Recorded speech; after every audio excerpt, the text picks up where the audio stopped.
আসসালামু আলাইকুম, কেমন আছেন সবাই? চলে এসেছি নতুন আরও একটি ভিডিও নিয়ে। তো আমার কথা শুনে বুঝতে পারতেছেন আমি অসুস্থ। কাল থেকে আমার প্রচণ্ড জ্বর, ঠান্ডা। তো আবিদের পরীক্ষা আছে সকালবেলা, তো ওকে নিয়ে স্কুলে যাব।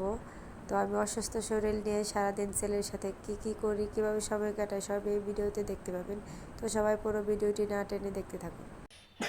এই যে আবিদ সকালে নাস্তা করে রেডি হয়ে নিয়েছে। এতক্ষণে যে বৃষ্টি হলো, এখন একটু বৃষ্টি থেমেছে। আর আবার জ্বরে অবস্থা খুবই খারাপ, যে শুয়েছিলাম। আমি এখন একাই রেডি হচ্ছে। এই যে থার্মোমিটার দিয়ে জ্বর বেপে। বলো। দেখো হাত ঠান্ডা গেছে, যে বৃষ্টি হয়েছে তাই। এখন স্কুলে নিয়ে যেতে হবে ছেলেকে। এই অবস্থায় নিয়ে যেতে হবে, যেহেতু বৃষ্টি আমাকেই নিয়ে যেতে হবে। ড্রেস পরো। প্রচণ্ড শরীর খারাপ হয়ে গেছে। তো আমি যে বসে বসে মুখে রিভিশন দিয়েছে।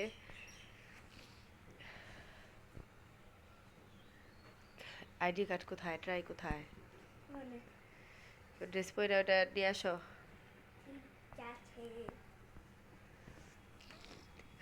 কথাই বলতে পারতেছি না, নাক মুখ বন্ধ হয়ে আসতেছে। ছেলেকে নিয়ে যেতে অনেক কষ্ট হবে। তো কি করার, পরীক্ষা যেহেতু নিয়ে যেতেই হবে। এই যে আমি রেডি হয়েছি, তেল দিচ্ছি মাথায়। তোমার ফাইল কো? আজকে আমার পোলাটা একাই সব কিছু করতেছে, ও নিজেই বলতেছে। তো আমার ছেলে নিজের কাজ নিজে অনেক টাইম মোটামুটি করতে পারে, শিখিয়েছি। যেহেতু ছেলেকে নিয়ে বাসায় একা থাকি, নিজের কাজ নিজে করাই ভালো। এই কারণে আমি শিখাইছি যে কখন কি হয় মানুষের এটা বলা যায় না। তো আমার একমাত্র ছেলেও অনেক আদরে, তারপরেও আমি ওকে মোটামুটি কিছু কাজ শিখিয়েছি। জোরে মুখের ভিতরে একদম লাল হয়ে আছে। তো বৃষ্টি হচ্ছে, এই কারণে আমি নিয়ে যাচ্ছি। মানে কাদা, এখন বৃষ্টি নাই, কিন্তু একটু আগে হয়েছে অনেক বৃষ্টি। তো আমার ভাই বউকে বলতাম যে আবিদকে নিয়ে যাও, ওনার দুই বাচ্চা নিয়ে যায়। তো বৃষ্টির মধ্যে কাদার মধ্যে এতগুলা নিতে পারবে না। তো এই কারণে আমি নিয়ে যাচ্ছি। একটু কষ্ট হচ্ছে, তো কিছু করার নাই, নিয়ে যেতেই হবে। ওই যে আবিদ ফাইলটা নিয়ে এসে পড়েছে। চলো, তো দাঁড়াও, বরখাটা পরে নিই। আমার ঠান্ডা সমস্যা এমনিতেই, ঠান্ডা লাগলে মানে অতিরিক্ত মাত্রায় চলে যায়। এই কারণে মানে সহজে ঠান্ডা যেন না লাগে এরকম। কয়েকদিন সকালবেলা পরীক্ষার সময় আর ভিজে ভিজে নিয়ে গেছি, ওইটার জন্য আর কি ঠান্ডাটা এরকম বেড়ে গেছে।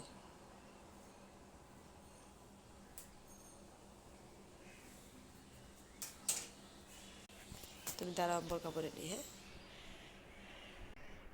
বিছানা পত্র একদম এলোমেলো হয়ে আছে, কিচ্ছু করা হয়নি আজকে। তো করবো পরে।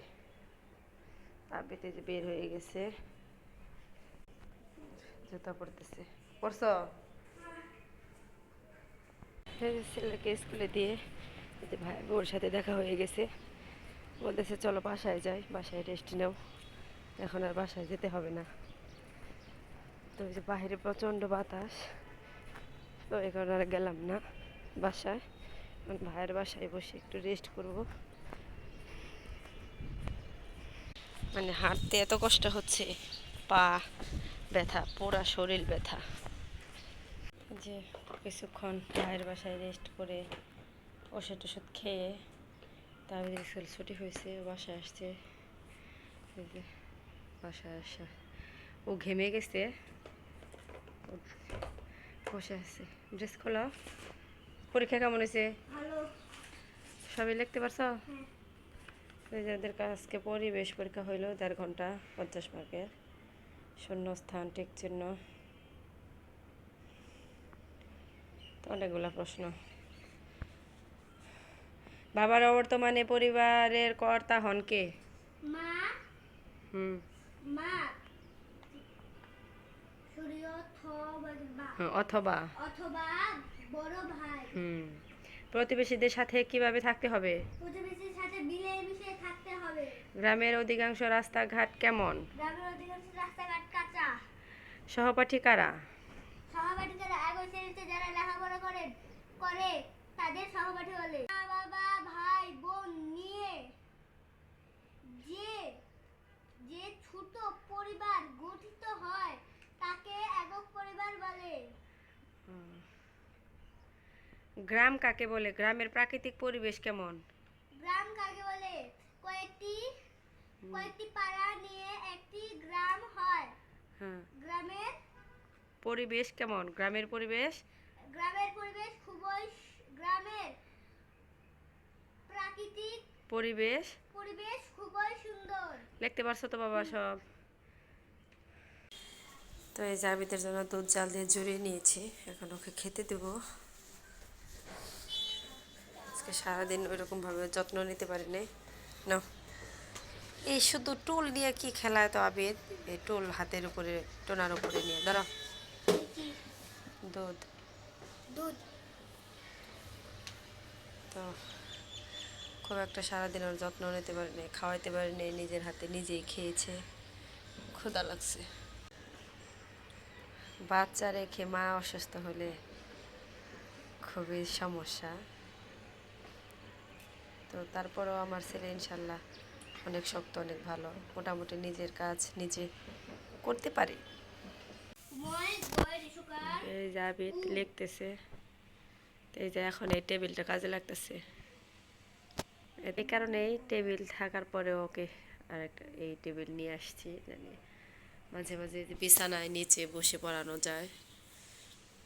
সবসময় ওখানে বসে থাকতে ভালো লাগে না। এক সময় আছে আবিদের একটু খারাপ লাগে, যেমন যে আমি অসুস্থ হলে বিছানায় শুয়ে বসে পড়াতে পারি। প্রশ্নের উত্তর লিখতেছে, কালকে পরীক্ষা আছে, পরীক্ষার প্রিপারেশন না নিলে হয় না।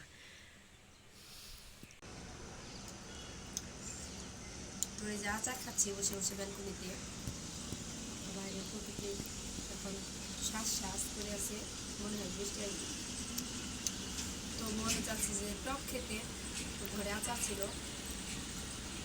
আচার খাচ্ছি, বড়ের আচার খেতে মন চাচ্ছে। আম ভর্তা ঝাল ঝাল করি, তো বাসায় আম নাই, নিচে গেলে পাওয়া যেত, কিন্তু এখন যেতে মন চাচ্ছে না। এখন অনেকটাই কমেছে জ্বর, বসে বসে টক খাচ্ছি, আবির চকলেট খাচ্ছে। আমার ক্যামেরা ধরে আছে এই কারণে ওকে দেখা যাচ্ছে না, মানে জ্বরে মুখের ভিতরটা গরম হয়ে আছে, প্রচন্ড জ্বর উঠেছিল, মানে চোখ মুখ দিয়ে মানে লাল, চোখ দিয়ে একাই পানি পড়েছে, এরকম অবস্থা। আবির চকলেট খাচ্ছে, আমি আচার খাচ্ছি। বাইরে মেঘলা করে আছে।